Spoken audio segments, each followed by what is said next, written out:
A Filipino Christian couple has just been kicked out of Nepal. They were accused of evangelizing Hindus, and their deportation is the latest example of how a new anti-conversion law is being used against Christians in what is supposed to be a secular country. Well, joining us from Kathmandu with more is BP Kanal. He's a Nepali human rights and religious freedom advocate. BP, what can you tell us about this Filipino couple? I know you can't say a lot, but what happened? Problem with the government and the people in that agency, particularly Immigration Bureau. They just depend on the report of media, particularly when they were reported that they were having business visa and were misusing that to proselytization and preaching the gospel and being involved in church. But in our perspective, when we saw this, though it was late, we heard after the incident already occurred.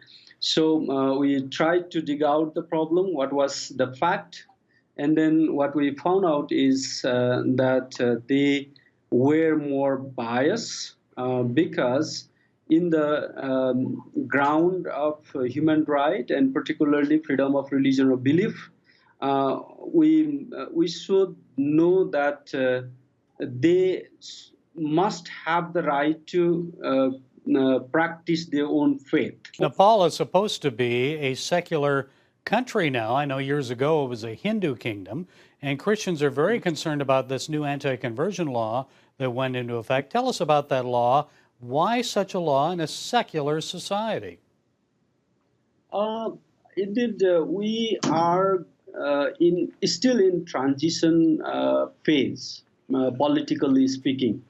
So when we were trying to promulgate the constitution, there were so many voices per the political ground, even unnecessary voices, that the country should go back and remain as Hindu nation. So now also they have even more focused to prohibit any conversion, and that would be penalized as criminal offense.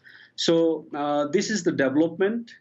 In our perspective, on the ground of freedom of religion or belief, what we believe is this is not a secular state. Still, this is Hindu state. And despite that law and those efforts against people becoming Christian, you have about 500,000 Christians now in Nepal. Many more are coming to Christ every day. So what is happening and why?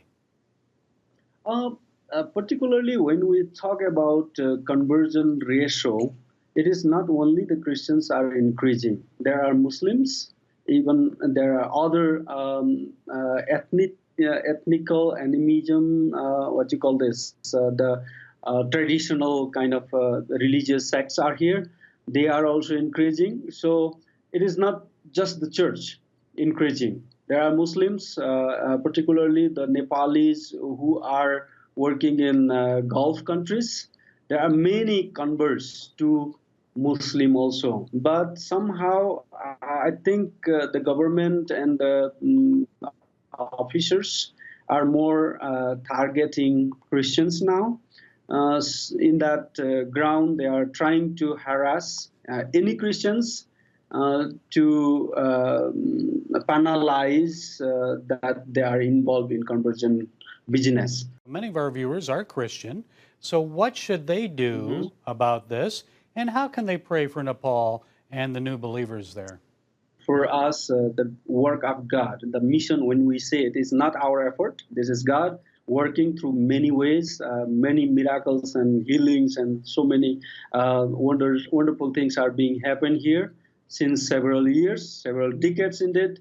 So church is still active in evangelism, and that's the responsibility church thinks. So everybody is involved here. In that sense, we just ask for prayer that the Lord would work through the local churches believers, every people that they might be able to witness. That's the mandate for every Christians. We believe that we are not to be called a Christian, but we are the witness of Christ. BP, we thank you so much for joining us today and setting us straight on what's happening in Nepal. Thank you.